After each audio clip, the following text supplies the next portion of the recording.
Sobat JKN Surabaya, salam sehat. Saat ini saya sedang bersama Mbak Ayudia Indira Haris selaku staf mutu layanan fasilitas kesehatan BPJS Kesehatan Kantor Cabang Surabaya. Halo Mbak Ayu.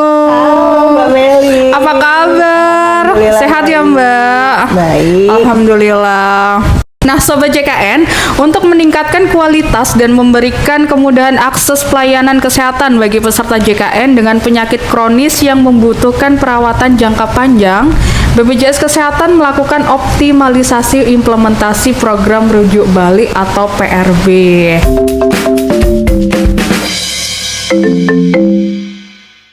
Mbak Ayu, apa sih yang dimaksud dengan program rujuk balik? Baik Mbak Meli, jadi program rujuk balik itu adalah pelayanan kesehatan yang diberikan kepada penderita penyakit kronis dengan kondisi stabil dan masih memerlukan pengobatan atau asuhan keperawatan jangka panjang yang dilakukan di fasilitas kesehatan tingkat pertama.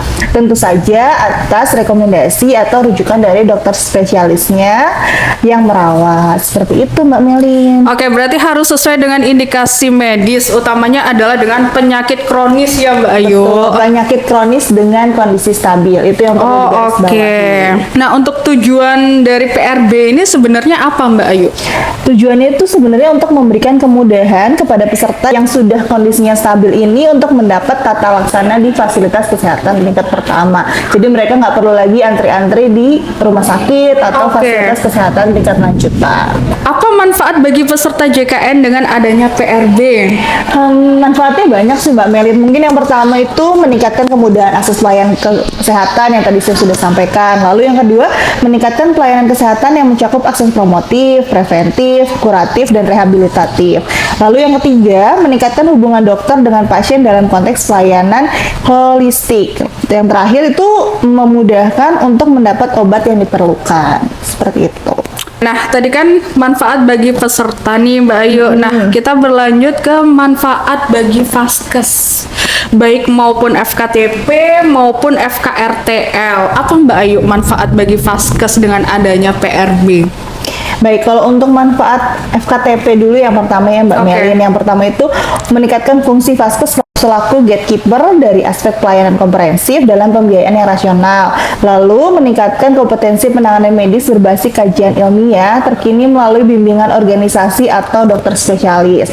Yang ketiga, meningkatkan fungsi pengawasan pengobatan. Sedangkan untuk FKRTL sendiri itu mengurangi waktu tunggu pasien di poli, meningkatkan kualitas pelayanan spesialistik di rumah sakit, dan yang terakhir meningkatkan fungsi spesialis sebagai koordinator dan konsultan manajemen penyakit. Seperti itu Mbak Mel.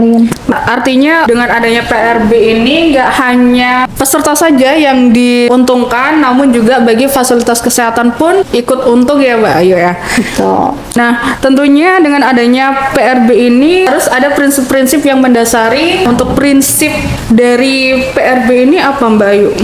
Jadi untuk prinsip program rujuk balik ini ada 3 Mbak Melin. Yang pertama menderita penyakit kronis, termasuk dia 9 kriteria diagnosa PRB. Lalu yang kedua dinyatakan stabil atau yang tadi sudah saya sampaikan memang harus kondisi stabil. Yang ketiga obat PRB yang diberikan harus sesuai dengan ketentuan. Nah, itu ketentuan dalam formularium nasional itu ya Mbak Ayu. Tadi Mbak Ayu sempat mention jenis penyakit kronis. Untuk jenis penyakit kronis yang ditanggung dalam PRB ini apa saja Mbak Ayu? Jenis penyakit kronis ini ada 9 Mbak Melin. Yang pertama itu diabetes mellitus, hipertensi, jantung, asma, penyakit paru obstruktif kronik atau PPOK, epilepsi, skizofrenia, stroke, sama lupus. Nah, sebenarnya dulu tuh ada 10 Mbak Melin, tapi sirosis hepatis itu yang sebelumnya masuk dalam penyakit kronis PRB, tapi menurut Perhimpunan Penelitian Hati Indonesia dan Komite Formularium Nasional, penyakit sirotis tidak dapat dilakukan rujuk balik ke Vaskes karena sirotis hepatis itu merupakan penyakit yang tidak curable, tidak ada obatnya untuk sirosis hepatis.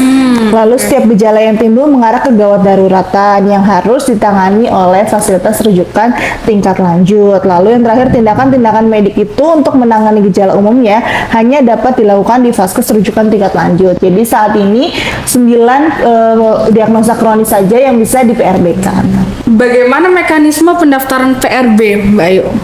Jadi setelah pasien kontrol di poli rumah sakit atau fasilitas kesehatan tingkat lanjut, mereka dapat persetujuan dari DPJP-nya atau dokter penanggung jawabnya untuk mengikuti program PRB. Nah, setelah dapat persetujuan itu, pasien bisa langsung datang ke pojok PRB membawa kartu identitas atau kartu BPJS Kesehatan, lalu surat rujuk balik yang tadi sudah di-ACC oleh dokter spesialis, SEP-nya atau surat eligibilitas peserta, lalu lembar resep obat atau salinan resepnya, lalu peserta akan mengisi formulir pendaftaran peserta, dan yang terakhir rumah sakit akan memberikan buku kontrol untuk peserta PRB tersebut. Oke, itu tadi Sobat JKN mekanisme pendaftaran PRB bagi sobat yang memiliki saudara ataupun rekan yang termasuk dalam 9 kriteria penyakit kronis, maka bisa mendaftarkan melalui program rujuk balik. Bagaimana mekanisme pelayanan obat untuk peserta PRB, Mbak Ayu? Pelayanan obatnya ini yang pertama, peserta langsung kontrol ke fasilitas kesehatan tingkat pertamanya terlebih dahulu yang sesuai dengan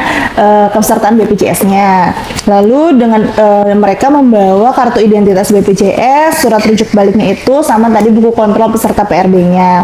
Nanti dokter fasilitas kesehatan tingkat pertamanya itu melakukan pemeriksaan nih dan menuliskan resep obat untuk dirujuk atau yang tercantum pada buku kontrol peserta PRB. Selanjutnya, pelayanan pada apotek atau depo farmasi yang bekerja sama dengan BPJS Kesehatan untuk melakukan pelayanan obat PRB. Peserta akan menyerahkan resep dari dokter vaskes tingkat pertama, menunjukkan SRB-nya juga, buku kontrolnya juga. Lalu pelayanan obat rujuk balik bisa dilakukan 3 kali berturut-turut selama 3 bulan di fasilitas kesehatan tingkat pertama. Setelah 3 bulan, peserta dapat rujuk kembali dari fasilitas kesehatan tingkat pertama ke fasilitas kesehatan tingkat lanjutannya untuk dilakukan evaluasi oleh dokter spesialisnya. Apakah memang kondisinya masih stabil sehingga dilakukan rujuk balik kembali atau butuh penanganan dokter spesialis di rumah sakit, seperti itu. Pada saat kondisinya tidak stabil, peserta dapat dirujuk kembali ke dokter menyertakan keterangan medis dan atau hasil pemeriksaan klinisnya. Tentunya ada jenis obat yang diberikan kepada peserta PRB ya, Mbak Ayu ya. Nah, untuk jenis obat-obat ini apa aja, Mbak Ayu? Kalau jenis obatnya itu sesuai dengan daftar obat yang ada di Fornas atau Formularium Nasional untuk obat program rujuk balik sesuai dengan ketentuan yang berlaku. Nah, bagaimana ketentuan pelayanan obat PRB? Obat PRB itu diberikan sesuai kebutuhan maksimal 30 hari setiap kali peresepan sesuai dengan Fornas yang tadi sudah saya sampaikan. Terus perubahan atau penggantian obat program rujuk balik itu hanya dapat dilakukan oleh dokter spesialis atau subspesialis yang memeriksa di fasilitas kesehatan tingkat pertama. Lalu obat PRB juga dapat diperoleh di apotek atau depo farmasi yang bekerja sama dengan BPJS Kesehatan. Lalu jika peserta masih memiliki obat PRB, maka peserta tersebut tidak boleh dirujuk ke fasilitas rujukan tingkat lanjut kecuali terdapat keadaan emergensi atau kedaruratan yang menyebabkan pasien harus konsultasi ke vaskes rujukan tingkat lanjut. Apakah peserta PRB dapat memperoleh obat di luar formularium nasional untuk program rujuk balik? Nggak bisa, Mbak Melin. Jadi obat PRB yang dijamin oleh BPJS Kesehatan hanya obat-obatan yang tercantum dalam formularium nasional atau Fornas untuk program rujuk balik sesuai dengan registrasi dan peresepan maksimal serta ketentuan lain yang berlaku. Jika pasien diresepkan obat di luar daftar tersebut oleh dokter di fasilitas kesehatan tingkat pertama, maka biaya obat sudah termasuk dalam komponen kapitasi yang dibayarkan oleh BPJS Kesehatan kepada vaskes tingkat pertama, seperti itu.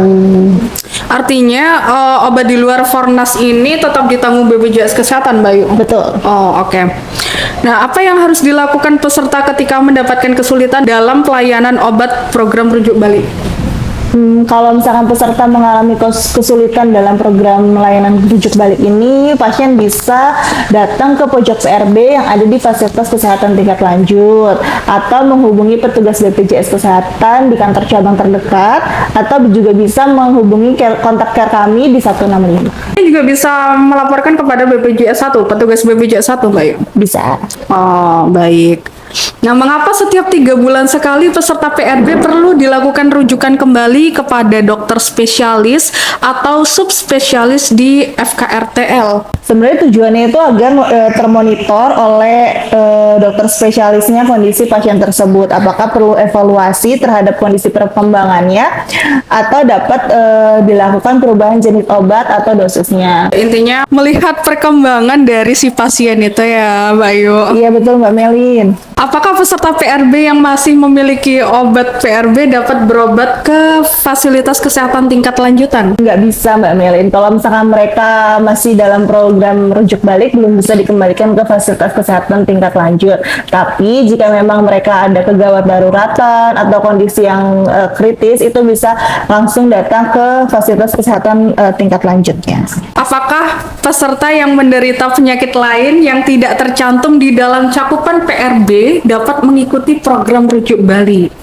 Tidak, jadi sesuai dengan ketentuan yang berlaku untuk saat ini program rujuk balik hanya dikelola oleh BPJS Kesehatan terbatas pada 9 jenis penyakit saja Mbak Melin.